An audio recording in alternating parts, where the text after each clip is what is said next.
New York Yankees are one of the most storied and historic franchises in all of baseball.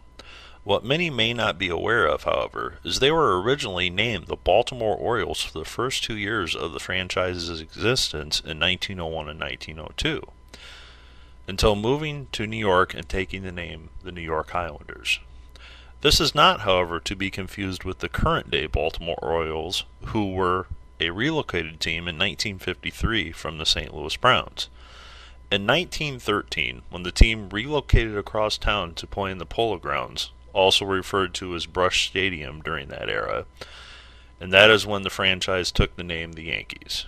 The Yankees shared the Polo Grounds with the New York Giants until 1923, when the Yankees built Yankee Stadium, referred to as the house that Ruth built, and played their games there until 2009, until a new stadium was built, also referred to as Yankee Stadium.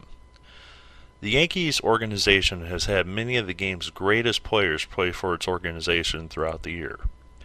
Here is the batting order of the greatest Yankees dream team prior to 1999. The leadoff man would be the shortstop Phil Rizzuto. Rizzuto was known as a great fielder and would anchor the middle infield defensively. He played in 7 World Series as a Yankee.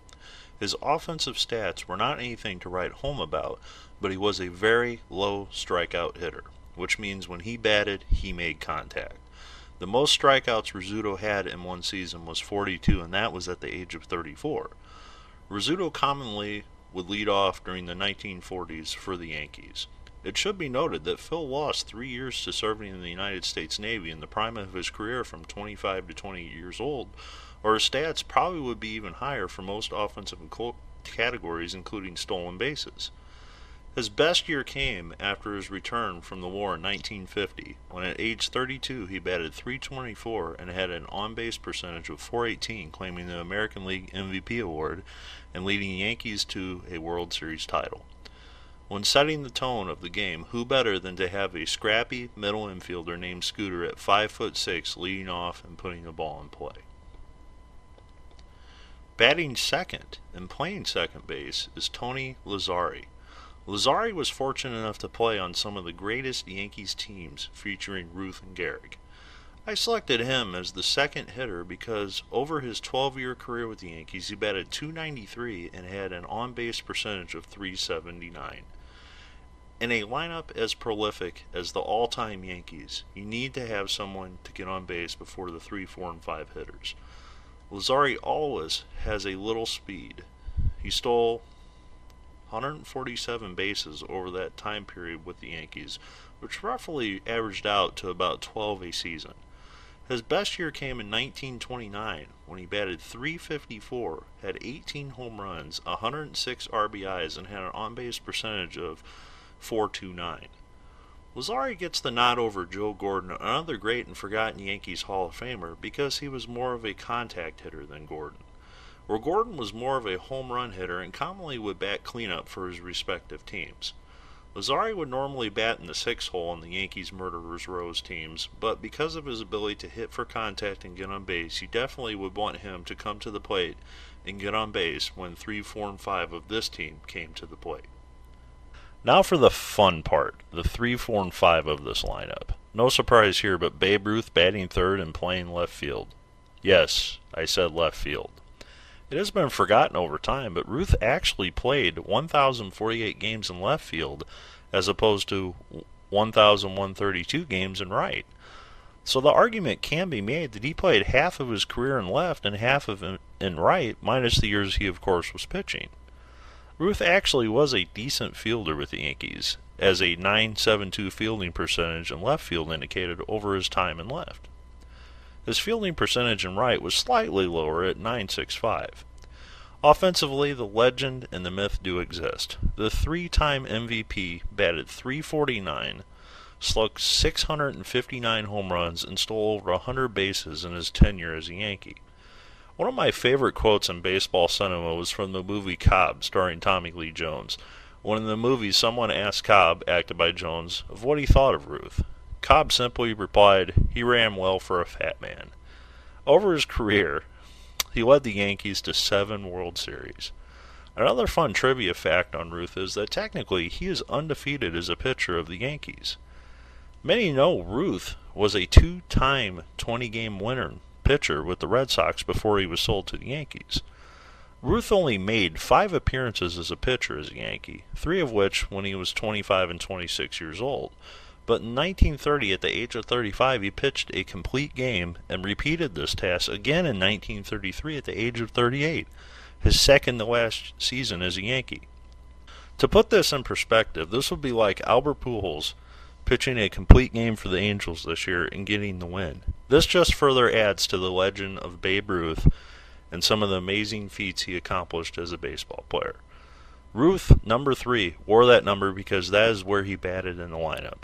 So who better to bat third than the man who wore the number and more or less made the number 3 spot a thing of legend. Now batting fourth, none other than the Iron Horse Lou Gehrig, and playing first. Like Ruth, number 4 was also the number assigned to Gehrig because of his place in the batting order. Gehrig's story as a baseball player in life had been well documented in both literature and in cinema. I am not going to focus on what happened to shorten his career in life, but more of what he did on the field. Gehrig came onto the scene with the Yankees in 1925 at 22 years old. He had played briefly in a total of 23 games before that in the majors, with the previous season mostly spent in the minors. Would become a fixture in the New York Yankees lineup from that year forward, never missing a game, 2,130 in a row in fact, until his illness forced him from the lineup in the spring of the 1939 season. He won the league MVP in 1927 and in 1936, leading the Yankees to the World Series titles in both of those years. For some reason, Gehrig did not win a third MVP in 1934 when he won the Triple Crown batting .363, matching a career high with 49 home runs and having 166 RBIs. As a matter of fact, he just didn't win. He finished 5th in the MVP voting. He was behind Schoolboy Rowe, his teammate Lefty Gomez, who won 26 games, second baseman Charles Gehringer, and the winner, Mickey Cochrane, a great catcher, but hardly someone who put up Triple Crown numbers. In his MVP year in 1934, Cochrane hit 2 home runs, as opposed to Gehrig's 49, and batted .320, which is way lower than the .363 that Gehrig did, which by all means are great stats, but certainly not better than someone who won a Triple Crown. I don't want to get into a much longer discussion, but obviously sabermetrics did not exist in 1934, as Gehrig's 1934 season placed him at 10.4 wins above replacement as opposed to Cochrane's 4.0. The Tigers, Cochrane's team, didn't even win the World Series that season, falling short to the Cardinals in 7 games. I can't say for certain, but obviously I think it was because Gehrig played for the Yankees and the sports writers did not want to give the award to another Yankees player. Aside from the Iron Man streak later broken by Cal Ripken Jr., Gehrig set many records that still stand to this day for the first base position.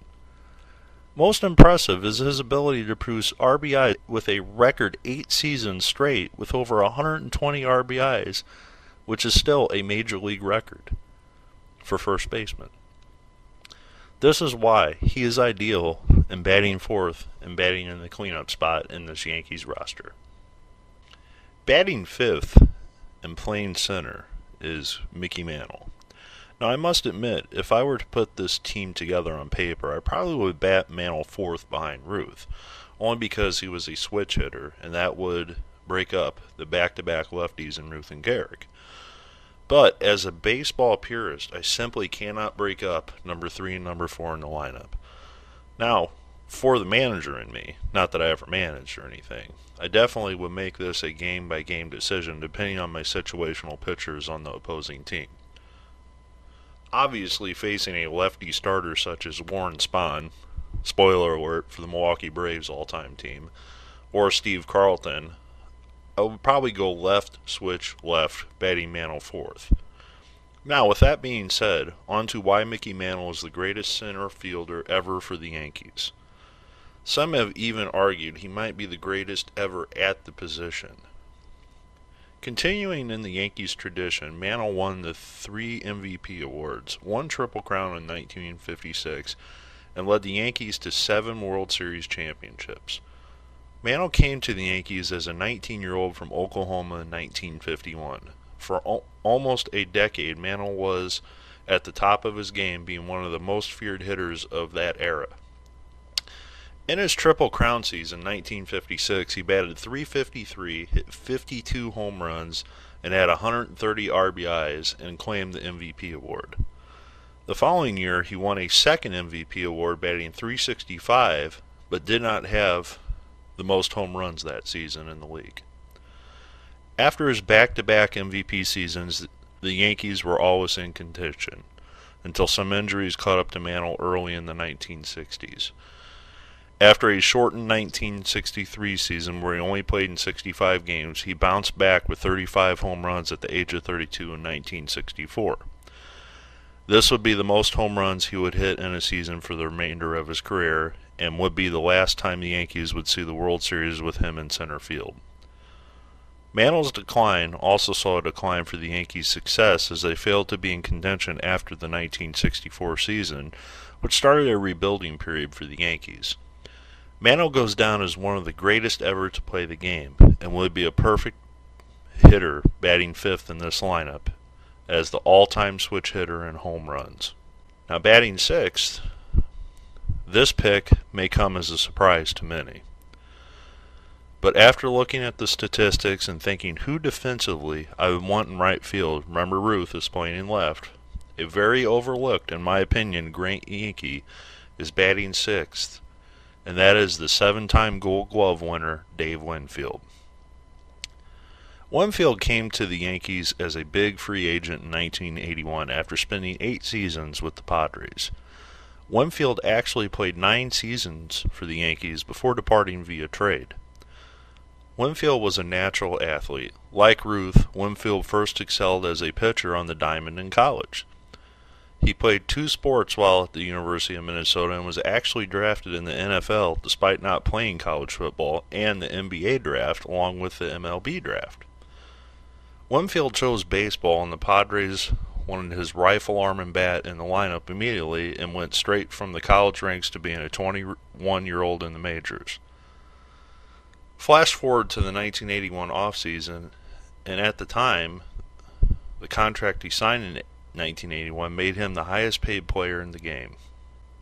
That is simply his background. So what did he do as a Yankee? Very simply put, as a Yankee, he was a very good, consistent all-star player. He would be in the lineup, play his position in the field very well, and put up offensive stats consistently for almost a decade. During his time as a Yankee, he batted .290, slugged over 1,300 hits, hit over 200 home runs, and had over 800 RBIs. So why is Winfield often overlooked as a Yankees great? I believe there are a few reasons for this. Without going into too much detail, first, he openly feuded with then Yankees owner George Steinbrenner. Not to say either party was right or wrong, but the tension was there. Second, the Yankees simply didn't win during his time there. And finally, he decided to enter the Hall of Fame as a San Diego Padre. Many have forgotten about Winfield and pinstripes simply because of some of the reasons mentioned. But it is ironic that he has actually played 1 more season for the Yankees than he did as the Padres, yet he isn't quickly remembered as a Yankee great. When it was all said and done, Winfield played for 6 different teams, but almost half of his Hall of Fame numbers came as number 31 in Yankee Stadium. Because of his superb athletic ability and consistency in the field and at the plate, I would bat Winfield 6th in this lineup. Batting 7th and catching is Yogi Berra. Berra played 18 seasons with the Yankees. Berra was the mainstay behind the plate for the Yankees during the 1950s until the latter part of the decade and into the 60s when he split his time behind the plate and playing the outfield. Offensively, Berra was a clutch hitter. He had the ability to swing the bat to cover the plate and often would hit pitches that weren't strikes for hits. Over his career, he batted .285, hit over 350 home runs, and had over 2,100 hits. Defensively, Berra is only one of 4 catchers ever to have a perfect season with a 1,000 fielding percentage, catching in 88 games without an error in 1958. He also was known for handling pitchers and overall being one of the best catchers ever in baseball, retiring with a .989 fielding percentage. At the age of 37, Berra once caught a 22-inning game. In total, Berra caught 1,699 games, winning the American League MVP 3 times, winning 10 World Series, and set the record for the most World Series games played. Finally, Berra is also known for his famous quotes known as Yogi-isms, and later becoming the coach and manager for the Yankees. This would definitely be someone you would want in the clubhouse as a player or coach on this Yankees team.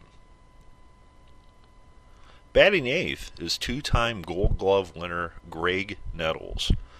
Nettles played 11 seasons for the Yankees. During that period, Nettles hit 250 home runs and had over 800 RBIs, appearing in over 1,500 games in pinstripes. Although not known for a high batting average, it should be noted Nettles only struck out an average of 67 strikeouts per season over his 11 seasons. This means Nettles made contact with many pitches and was not an easy strikeout despite being a power hitter. In today's game, 67 strikeouts can be a month for a big-time home run hitter. Nettles' best years as a player clearly came during his tenure at the Yankees, and would pose a fearsome hitter in the 8th hole of this lineup, and would play a very decent third base defensively. Finally, batting 9th would be the left-handed pitcher starter Whitey Ford. In 1950, after splashing onto the scene as a 21-year-old rookie, Ford went 9-1, pitching 7 complete games for his first of 6 World Series titles. After the 1950 season, Ford lost 2 seasons serving in the Korean War and rejoined the Yankees in 1954 at the age of 24 and didn't miss a beat, going 18-6, winning his 2nd World Series title. By the end of his career, Ford would go on to appear in the most World Series games ever until his record was broken by fellow Yankee pitcher Mariano Rivera. However, Ford still to this day holds the World Series record for the following in pitching categories: most games started, most game number 1 starts, most innings pitched, most wins, and most strikeouts. Ford also is the all-time career wins leader for the Yankees, finishing with 236 total wins over his 16-year career, finishing with a career lifetime ERA of 2.75. In his career, his ERA never was higher than 3.24, which he had at the age of 36 years old. Finally, Ford also holds the all-time Yankees record for complete games and innings pitched, and shares the record for games started with other starter Andy Pettitte. Now to move on to the bench. On just about every other franchise in the history of baseball, Joe DiMaggio would be the starting center fielder. But with Mickey Mantle patrolling center field on this team, he is placed on the bench in a backup role or designated hitter role. DiMaggio would be the ultimate weapon off the bench because he would be the hitter to bring in when a hit is needed. It should also be noted that because DiMaggio lost 3 years to his military service, his career numbers actually may have surpassed Mantle's, if not losing those 3 years in the prime of his career. DiMaggio was up with the Yankees in 1936 as a 21-year-old rookie. He set a rookie record for most home runs as a Yankees rookie until his record was broken in 2017 by Aaron Judge. DiMaggio won 9 World Series with the Yankees, winning 4 of his first 4 seasons in the league. Throughout his career, he won the American League MVP 3 times, won 2 batting titles, twice led the league in home runs in a season, and finally is most mainly known for the record hitting safely in 56 consecutive games in the 1941 season. Now to the bullpen, moving on to the relief pitcher, Mariano Rivera. Mariano Rivera is the only player on this list who played past 1999. Derek Jeter obviously would be on this list as the all-time shortstop beyond 1999. It could certainly be argued better than Rizzuto without any question or debate. And when I update this list in the future to be more comprehensive, Jeter will definitely be the shortstop without any question. But moving on to Rivera. Besides Mantle and DiMaggio, this was probably the hardest choice to make. I almost selected Rich Goose Gossage as the reliever for this team. However, I compared Gossage's top 3 years as a Yankee and Rivera's first years as a closer from 1997 to 99. Rivera led in every category from games pitched, ERA. However, Gossage did have an injury-shortened season with a lower ERA one year. And most importantly, saves. Gossage was not the same type of closer as Rivera. Gossage definitely was great, and I feel if he had spent more seasons with the Yankees, he would definitely edge out Rivera prior to 1999. But like Jeter, Rivera would be the greatest Yankee closer on any comprehensive list. With this said, and having Whitey Ford on the mound, a reliever may never come into the game with this lineup. If Ford did have issues, Mariano Rivera would be the person to come in to close out the game. The man to manage this team is Joe McCarthy. The Yankees have had a very rich history of winning managers, which made it hard to decide one from another. The Yankees have had a number of great managers, leading them to 27 World Series titles, but Joe McCarthy was responsible for nearly 1/4 of those titles, winning 7 of them. Ironically, a small but forgotten fact is McCarthy's very first team he led to the World Series was not the Yankees, but the 1929 Cubs. The Cubs fell to the Philadelphia A's in the 29 Fall Classic, and after failing to win the pennant the following year, he was fired with 4 games remaining in the 1930 season. When he was fired, the Cubs were in second place and had a record of 86 wins and 64 losses. Hardly a horrible season. 2 years later, revenge would be sweet for McCarthy as he would lead the Yankees to the World Championship over the team that fired him, the Chicago Cubs.